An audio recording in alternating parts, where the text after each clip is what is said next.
Hi folks, I'm Blake Newham Valenzuela. I'm a writer from Harlem, New York City, and I'm here to recruit you. This is The Recruiters.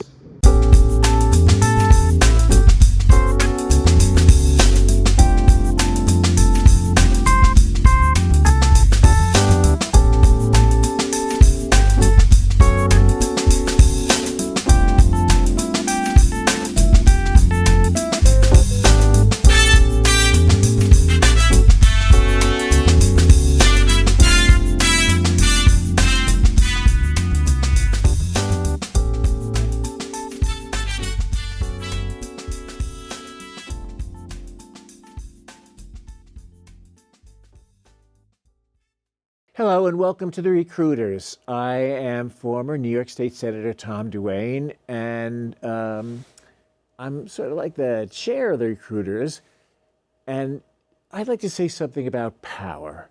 And I think many of us, if not many of us, have experienced a feeling of powerlessness, whether in our lives, our personal lives, maybe even in what we've done in the past politically or socially, and it's just never a good feeling. But it can be used as the first step toward finding a solution where you won't feel so powerless, and that is joining with others. We are always stronger as a group than we are on our own, and realizing we're part of a larger community, and maybe even that community becomes a movement, can make a big difference. So here at The Recruiters, we want to encourage you to find your power. And you do that by inviting other people who might feel powerless, help them feel powerful, and we'll talk more about that and how that can be done. We're going to do that here today, and probably a lot on The Recruiters. I'm Charles Sanchez, and it's time to rally. Let's talk about voting. Voting should be as easy as ordering a pizza, but in many places across the U.S., it's more like solving a Rubik's Cube in the dark underwater while someone's screaming defying gravity into your ear. Voting access is being chipped away, quietly, cleverly, and with all the grace of a log cabin Republican trying to vogue. Now I know what you're thinking. I live in a big city. We have voting booths and stickers. That's adorable. But not everyone has that privilege. In some counties, polling places have been closed. ID laws are stricter than your high school dress code, and early voting windows are shorter than a TikTok attention span, and twice as confusing. Let's break down the drama. In Georgia, over 200 polling places were closed between 2012 and 2018. In Texas, voters under 65 still can't vote by mail without jumping through flaming bureaucratic hoops. Have you heard of voter roll purges? Yes, those are a thing. You could show up to vote and find out you've been deleted, like my ex's phone number. And who's most affected? Surprise! It's disproportionately Black, brown, disabled, elderly, student, and low-income voters. Basically, anyone who might not vote to keep the maggots comfy in their lazy boy chairs. Now, I don't want to depress you. I want to encourage you. I want to energize you. Here's what you can do. 1, check your registration. Go to usa.gov and make sure you're registered right now. Yes, you. I'll wait. If your info is wrong or mysteriously missing, you could still have time to fix it. 2, volunteer with a voter access organization. Groups like Vote Writers, Fair Fight, or Power the Polls are fighting the good fight. You don't have to be a lawyer or political science major. You just have to care and maybe have a decent phone voice.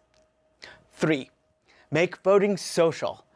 Start a text chain with friends and family before elections. Share deadlines, offer rides. Bribe people with snacks if needed. Democracy runs on accountability, but no one can refuse punch and pie. Listen, you don't have to wear a cape. Though if you do, I respect it. Just show up, speak out, and stay alert. Because the people who want to make voting hard, they're counting on us to give up. So let's disappoint them in the most delightful, delicious, democratic way possible. Hi. Nadina LaSpina is an activist for social justice. She's been in the disability movement, like the movement, practically from its very beginning, and has been arrested countless times. And I don't think I've even been arrested as many times as Nadina has been. And she's always not guilty, as was I, because it's civil disobedience. Always something to demonstrate against, especially now. Lots to demonstrate against now, something every day. Nadine is also an educator, and after teaching Italian language and literature for many years, which she did in the 90s, then Nadine went on to teach disability studies and put the first disability studies course online. Of course, when she started, it was a very new field, and Nadina writes. She's the author of, for instance, a memoir entitled Such a Pretty Girl, A Story of Struggle, Empowerment, Disability Pride. Welcome, Nadina. Thank you for coming on. You are not a native New Yorker. You were born in Italy. I was born in a little town in Sicily.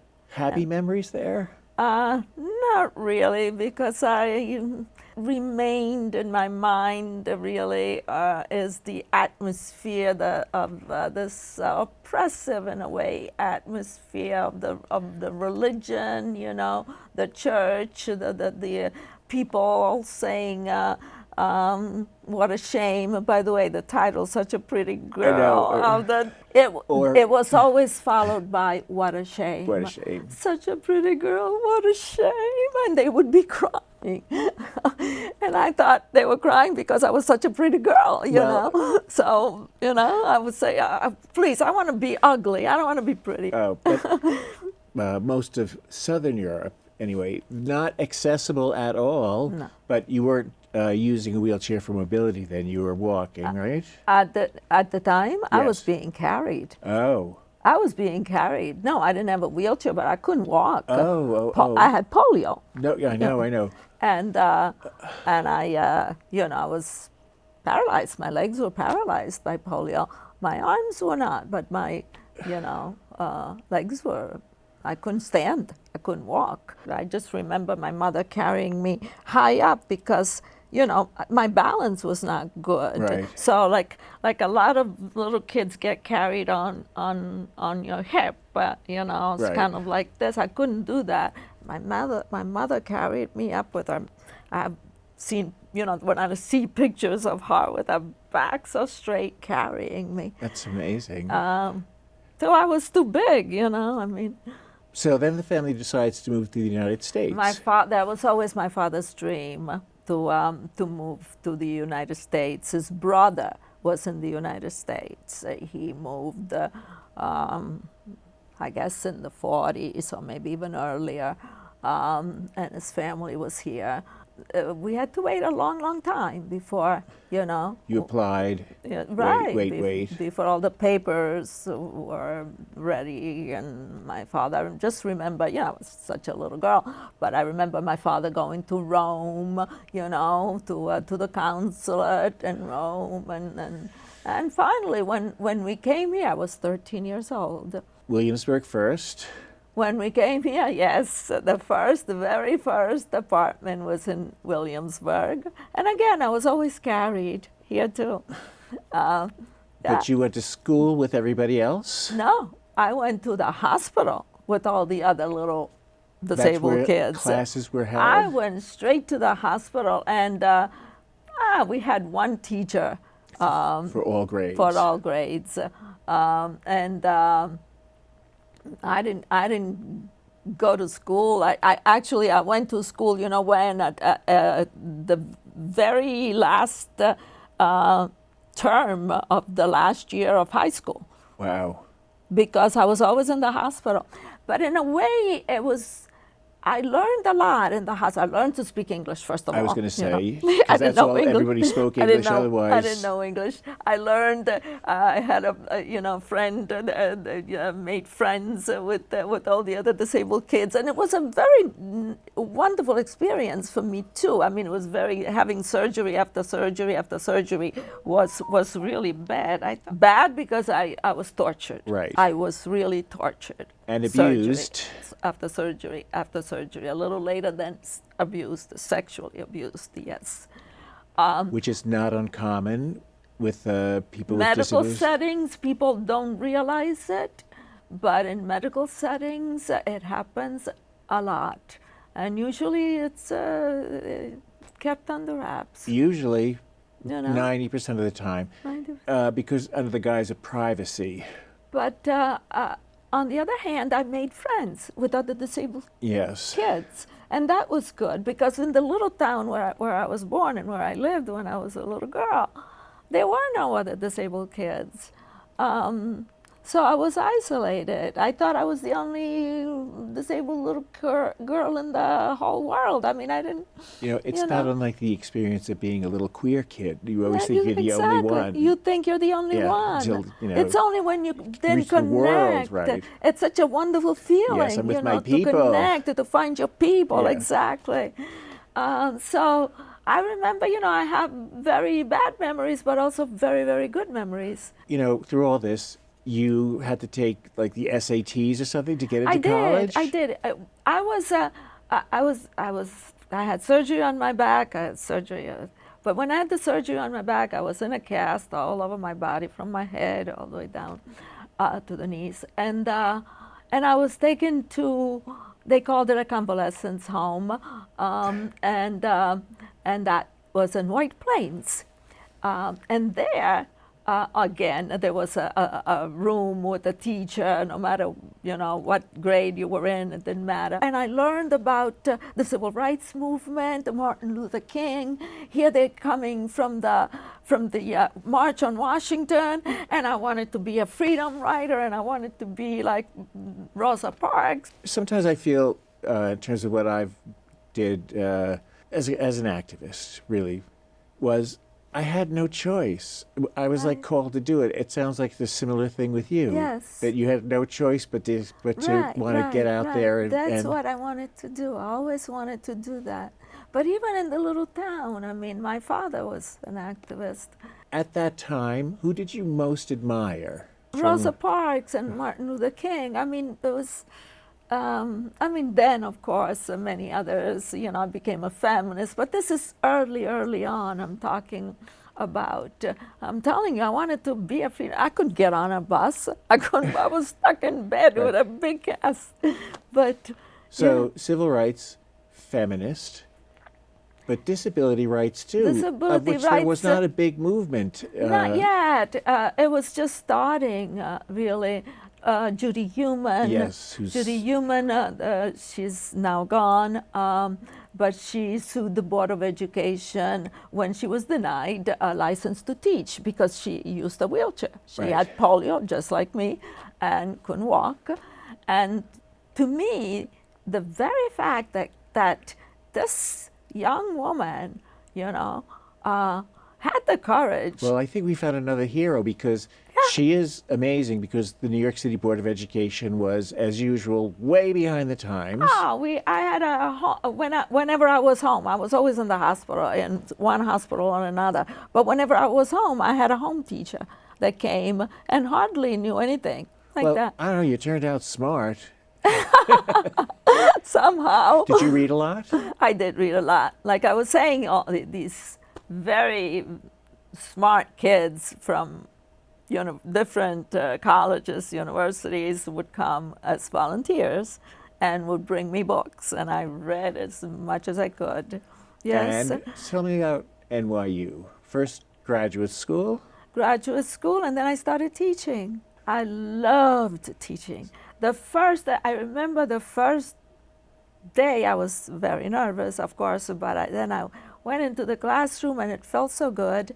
And And you fall in love with the students, right? That was my experience. I always fall in love with all my love them students. all. I loved their stories. I loved who they were. Loved all my students. And I remember going, when I got my first check, saying, I can't believe I'm getting paid for having so much fun.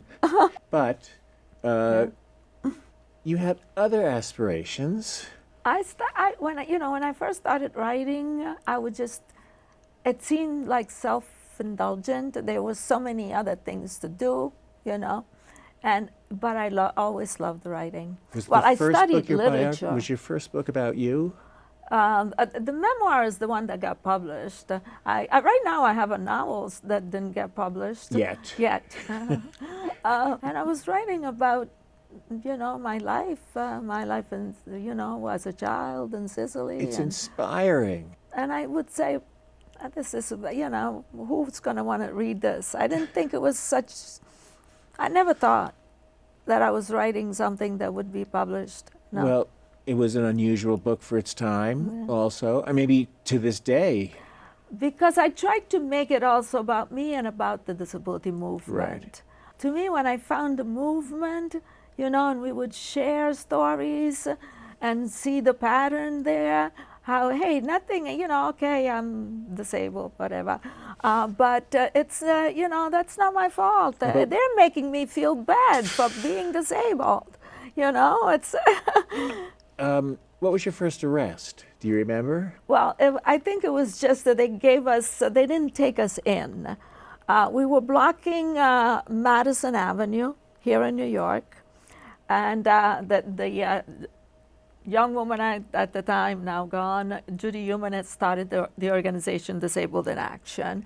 And we were blocking Broadway because Nixon had vetoed the Rehab Act of 1973. Even though he vetoed it, the education moves things along. But we won eventually. Yes, that's what happens. Then we Dogged won. and determined, and and then it we had to happens. fight very hard to get the regulations passed, because when you pass a law, then you need the regulations. Oh, yes. And when they realized what they had put in this law, that that covered like actually what it said, it was any so the law that entity. actually passed was the ADA, right? No, it was the First, the first rehabilitation, it was the and then- 504. Oh, 504, Section yes, I'm sorry. 504. Section 504 of the 1973 Rehab. I was a Act. member of the 504 Democratic Clubs. I should know that. Okay. Talk a little bit about ADAPT, because that's it's not even an organization. It's a very grassroots group. There's no president, there's no board, just It is what people. you make it. Right, it is what you make it. They've always made Same great, struggle, same fight. Same struggle, same fight, always. They make great use of civil disobedience. Yes. So that there will be 200 people You're arrested. never alone. And they tell you what to expect. You get some training. It's a whole, which probably you do for people, right? I train people. I will not let anybody get arrested with me unless they're trained. And they have to, because they have to know what they're Yes. getting into. And you don't want people to be too frightened. And I don't want people to do anything that could be interpreted as resisting, or with your chair you could run over a policeman's foot and they say you're assaulting. Yeah, but you're not there to assault the cops. You were recently arrested. I was. Because of the anniversary of the signing of the ADA, the Americans with Disability Act. And where were you arrested? I was arrested at the Trump Tower. Shocking. Shocking At that the would Trump be the location. Tower. Earlier in the day, we had a protest march, and I spoke at the rally, but there were a few of us who really wanted to do more. So we took the bus. I really organized it. Of course you did.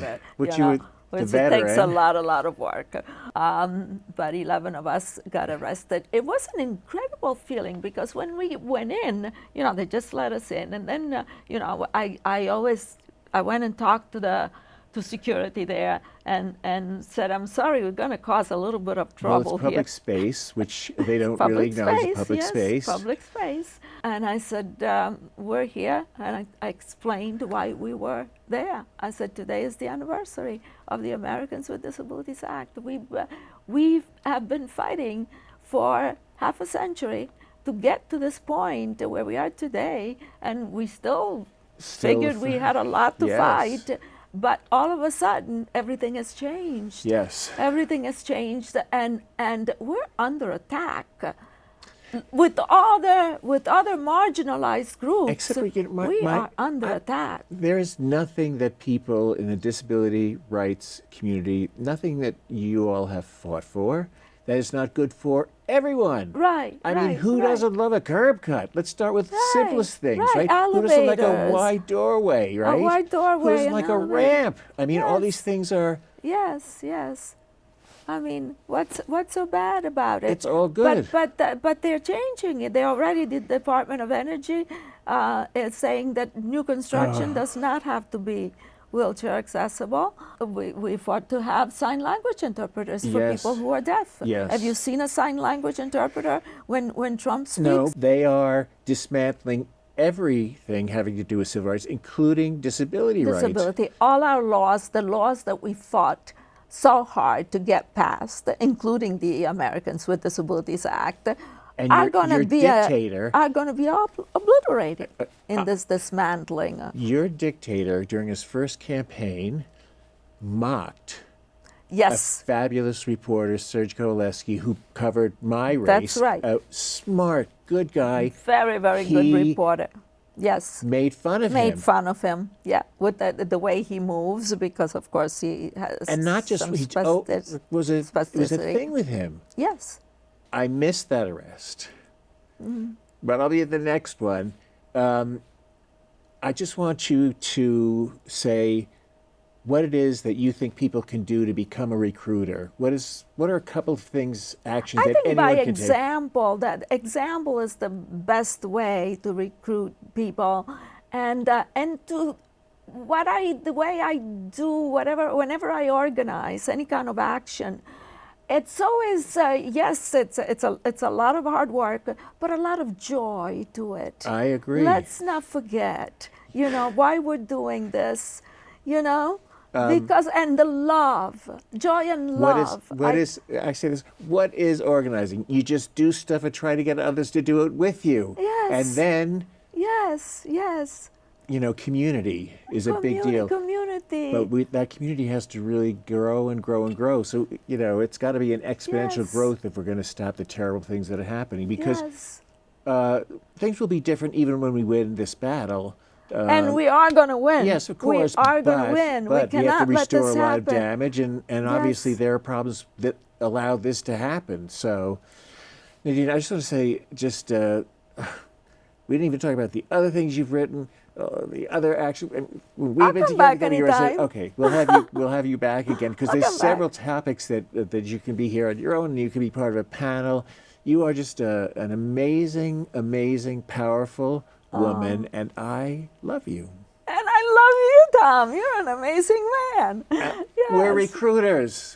What's not to love? Thank you very much. Thank you, Nadina. Thank you, everyone, for watching. And become a recruiter. Thank you so much. We recruit. Former Senator Tom Duane, when you were in office, you used to tell people, other politicians, they needed to keep it simple. So I want to keep it simple today, give you some issues, and just get your quick take, just a quick take on the my staff members to help me with this, to keep it very simple. Okay. Very simple. All right, so here we go. Here are your issues. Abortion. I am for abortion. I am pro-choice. I'm not saying you should definitely have an abortion. What I'm saying is, if you want to, I am for your right to have an abortion. I'm actually against any regulation of any part of a woman's body. I'm against anything that, no part of my body is controlled by law, as far as I know. Nope, can't think of anything. So, for abortion, if you want to have an abortion, it's your choice. Butt out. Unless someone's getting hurt, then yes, you should do something about it, but otherwise, butt out. Hey, thank you, recruits, for joining me and my guests today. And I want to make sure that I thank Manhattan Neighborhood Network for their really superlative TV production. They help us to get you, reach you with our message. And you know what? They make me look good, and they make all of us sound our best. And we are most grateful to MNN. However, in addition, I want to stress again that we might feel powerless on our own. However, a feeling is not a fact. As we saw today, there is strength, and we can gain power in numbers. And it all starts with connecting with someone else who shares your opinion or your fighting spirit about a struggle, and together you can figure out ways to disrupt the system and demand recognition and change. You know, I know the forces arrayed against us are wanting us, to feel isolated and like we have no power, but that's not true. And I think you know that too. So let's take action on that. Let's act, and you know what? Let's just be powerful. And thank you for joining us this week. More power to you, and this has been The Recruiters.